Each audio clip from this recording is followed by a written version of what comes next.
wantoota baay'ee nama gaddisiisanii fi akkasuma nama sukkisiisu baruma akkamii keessa jiraan kan isin hin jedhu ijoolleen keenya shamarranii ammallee jijjiiraman qabdanii baroota akkamii keessa dhalanne baroota akkamii keessa wantoonni ta'aa jiran taate nama ta'aa jiru kun sirriidha. Dhuguma dubbachuuf akkamitti qaama kee qullaa kaatee namatti ergite yeroo amma abbaa manaa ofii wajjiniyyuu rafuun ulfaatamee jira jechuudha. Ani dhugumatti isiniin jechuudha. Dhiirumti jechuun abbaan manaa isa haadha manaa isa waraabaa jira jechuudha. Gizeen kun gizee akkasii na fakkaata. Sodaachisaa jira. Dhugumatti sodaachisaa jira. Akkamitti qaama kee fuutee uffanniftee namatti ergita. Assalaamu alaikum warahmatullahi wabarakatuh. Jirtu akkam nagaa keessanii.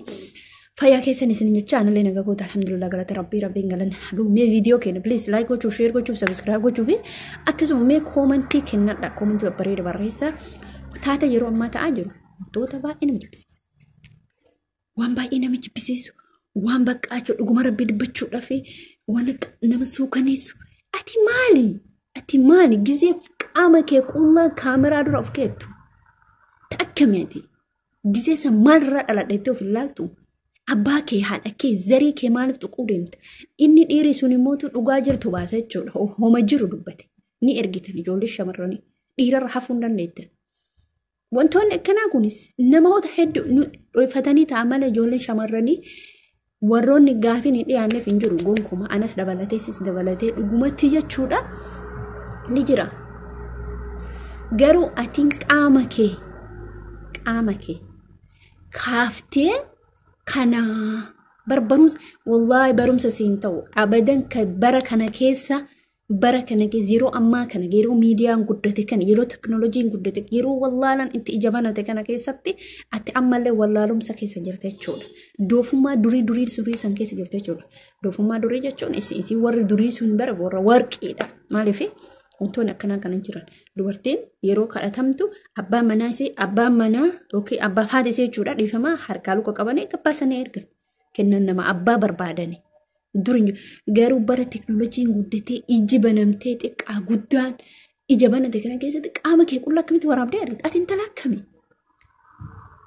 utoo waan taateen ijoollee irratti ta'amaa jiru kun argitu utoo iji keessi argitu akka nama ija hin qabneetti ol fuute har'a waan kana raawwatte jechuudha. Dhugumatti baay'ee na gaddisiistee jirta kana raawwatte sun jechuudha.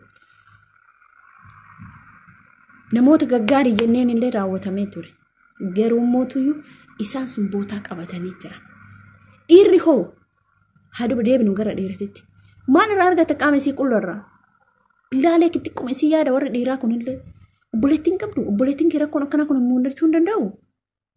Akkamitti qaama isii fuutee miidiyaa irratti warroonni qaama gatii guddaatti gurguran jira. Uummata Oromoo bira waan akkasii hin jiru. Uummata Oromoo dhiisa uummatuma Itoophiyaa jedhamtu guutumtuu silaa waan kana raawwatu miti. Dhugumatti ijoolleen keenya ammas yeroo iji banamte kanatti dukkana keessa jirtan. Doofummaa isa jedhamu san keessa jirtan. Mana namaa dalaydee sheetbeetii namaa dhiitee haffaada daa'imaa garqayyartee akkamitti qaama kee fuutee dhiirate mallaqaan si jaalataa? Qaama keessan ergurra mallaqa argite irra filadha akka mataa kootiitti. Mallaqa na arge jedhee ilaani mallaqa hiriyyummaa yoo nan fuudhin mallaqa rakkataa ka gargaaramuun jira. Akka rakkataatti yoo mallaqni keessirraa qaama kee akkamitti ergitaadha kana dhibeetu. Please rabbii keessan sodaadha namaa miti. Ufiyyoon dhabin haadhaaf abbaa kee obboleeyyan kee akkamitti gabbaanii deeman. Ati har'a akkamitti qaama qullaa ganna dhiisee jettee wallaahi dhasee. Wayi akkanaa tana ta maqaa shamarranitti hin nyaatte akkanaa tana ta maqaa abbaa fi haadha ofii har'a yookiin bara abbaan isii sun nama gaarii haati isii sun obboleeyyan isii yoo nama gaariidha bara isiin kaleessa biyyaa baate sun biyyaa baatee of jijjiirreetu jijjiirrama san dagattee har'a qaama ofii jijjiirtee addunyaa gubbaa beeksisaa jirti subhaanallah yaa rabbii kiyya jette jenna waan hin taane yaa rabbii nurraa qabe an dhalama baqqaa bar wallaahi. Daangaa ijoollee wayii yaadadha. Ijoollee san maqaa dhabuun barbaadu. Daangaa sila ijoollee san irratti taate ijoolleen qaama qullaa walii ergu. Barii biyya faranjii keessatti wantoota ijoolleen saaxila nama baaftu. Ijoolleen nama miidiyaa irratti baaftu. Ijoollee biyya arabaa jiran qofa. Ijoollee biyya arabaa jiraniin alatti ijoolleen biyya faranjii jiran gonkumaa waliin saaxila. Biyya faranjii barii akka guddinaatitti akka wantoota raawwatan biyya faranjii keessatti. Garuu ijoolleen keenyallee biyya faranjii jiran akkuma isaan uummanni sun jira seera akka si adaba gaafate qaama isii fuutee miidiyaa gubbaratti gadi dhiifte. Garuu keenyammoo ijoolleen biyya Arabaa jiran kun anakkitti si yaaddan bichaan beekus. Wallahi kan keessa rabbumaan isin haa yaadu. Ani waan dubbadhu takka illee hin qabu. Waan jedhu takka illee hin qabu. Dhugaa rabbii dubbachuuf kan keessan ani rabbuma qofatti rabbumaan isin haa yaadu. Rabbumaan uf isin haa beeksisu dhugaa dubbachuuf. Wallahi na jibbisiisan hin jirtani. Ijoolleen keenya nama jibbisiisa yeroo obboleettii isii katte miidiyaa yookiin intaltonni wallahi hin beeku gaane garuu wallahi hin beeku. Rabbiin tokkicha beekaa waan ta'eef. Baay'ee tokko yani haalli isin keessa jirtan wallahi baay'ee ulfaataadha obboleeyyin kiyya akkanan ta'inaa. Atillee obboleettii qabdaa isilleen obboleeyyan qabdi atis haadha qabda haadha keeti baratamma habari dubartiin takka waa meeqa qabdi tokkoffaa haadha kee lamaffaa obboleettii kee sadaffaa haadha keeti waa sadii jechuudha dubartiin waa sadiifuu dubartii sila waan barbaadde godhuun qabdu irra darbitaaf jechuudha waa sadiin tanaaf jechuudha. Haati kee garatti ji'a 9 si baattee si dhalte ka dhiiraa kanallee. Qaama isin fuutee sitti ergisanii si dhalte bar qaama biraatiin sin dhalle. Akkamitti yaani warumte isii cabsita malee wallahi rabbiin immoo zajaa oolcheen bulchu gisee ammaa kana keessatti. Gisee ammaa kana keessatti zajaan ooltee bultu halkarratti si deebite.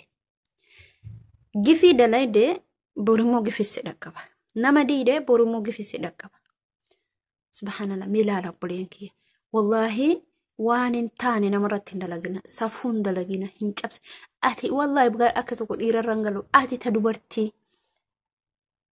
dubartii kaameraaf dura qabdee laaltu sun ta akkami qaama kee kalaaltu sun bilaa aleeki mi uf deebi taa'e uf yaade har'a intalli ebaluu akkasii baree wallahi namni gisee ammaa baadiyyaadha warri baadiyyaa jiraanan argu itti malee inumaa nu'i asii caala ka biyyaa santu waa'ee keenya dhaga waan isan ajaa'iburra wallahi lazim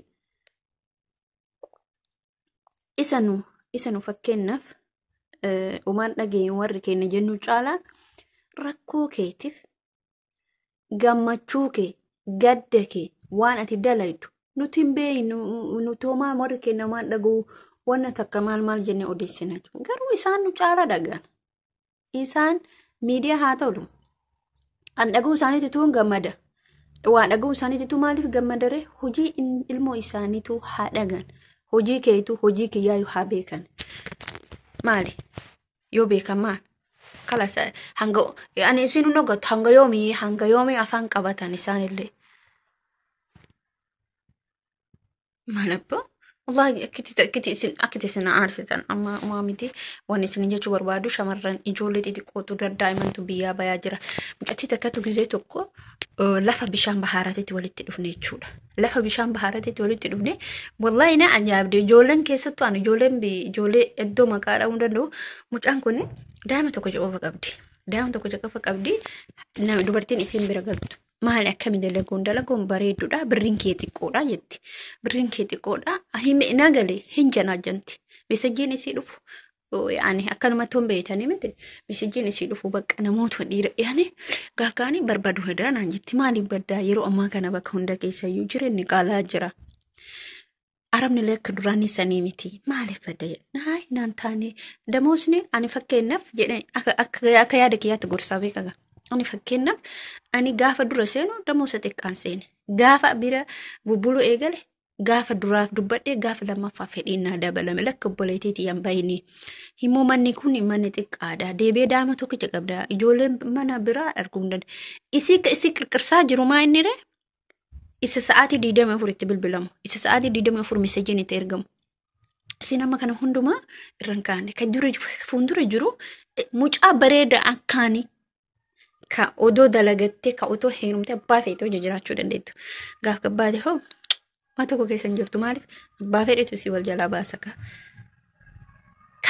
kana dhugumatti wanni nama gubu nama jibbisiisu akkas isin jechuu barbaada kan nama manaa baasee birbirsee nama baasee ka suuraa nama argisiisu illee dhiira odoo ta'uyyuu of qusachuu fi mana xalabaa taa'uun baay'ee sin fayyada mana xalabaa kateetan ijoolleen meeqa kamtu ala dalagatee jiraachaa jira uf qabee hojii keenya jireenya boruu san jijjiirra jedhe. Ijoolleen daa'imman amma waa tokko hin beekan. Warroonni amma akkatti qaama qullaaf gadhiisan kun immoo warroota waggaa dheeraa biyyoota hambaa keessa turanii warroota waa hedduu waa hunda baratanii jechuudha. Adii gurraacha addaan baasanii barataniitu moobaayilii ofiitti garagalchee dheeratti gadi dhiisa. Kanaaf please ijoollee teenya daa'imman lafaa dhufaa jirtu. Kichuudhaan biyya Arabaa deemanii hin dalaganii maatii jijjiirra jedhan tana akka kararraan balleessine namoonni hamma dandeettaniin ijoollee hiriyoota wal gorsaa garee ijaaradha.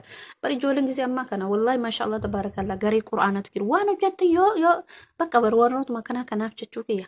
Garee quraana jira, garee barnoota garagaraatu jira. Bakka hanga bilbila kee achi garagalchitee qullaa fargitu sawwaa meeqa baratta bakka tokko seente yookiin immoo wanta tokko sarchi gootee gaaf quraana tokko bakka waa hundumaa jechuudha. Yoo waan gootus dhabde yoo yaani jira miti seenaa garagaraa sarchi gootee gabuufattee dubbiftee yaani kana malee uf garagalchi uf ergii miti yeroo ammaa keessa hin jiru yeroo akkasiisan keessa hin jiru nuti ammallee taanan warroonni rabbiin beekumsa isaanii kennee hayaa isaanii kennee adaba qabaatanii ka diinii rabbi baratu diinii ka hojii isaa hojjetu hojii ka biizinas isaa dalagu biizinas yeroo akkasii biizinasaa kana yeroo maan qabdu ijoolleen amma warroonni warqeen jechuudha. Yeroo maan qaban yeroon isaanii ta'anii bilbila namanaa isaanii bilbilachi garagalchanii dhiiratti ergan sun hin jiru. Zaman akkasiisan keessa hin jiru. Ijoollee wanni ani booyuuf wanni ani dubbadhuuf ijoollee teenya kichuu lafaa dhufaa jirtu hamilee isiin tuqinaadha. Hamilee isii hin tuqina. Hamilee isii hin cabsina. Ijoolleen kun daa'immanni wallaahi yeroo ammaa kana keessatti taazaba ijoolleen biyyaa yaa'aa jirtu. Kichuu ijoolleen Suudii seenaa jirtu. Ijoolleen Kaataar seenaa jirtu. Ijoolleen Dubaay seenaa jirtu.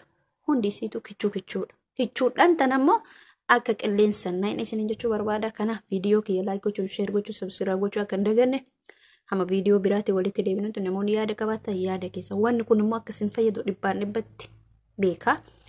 Barumsa isinii qaba, faayidaa isinii qaba. Akka dhageeffattan obsaan.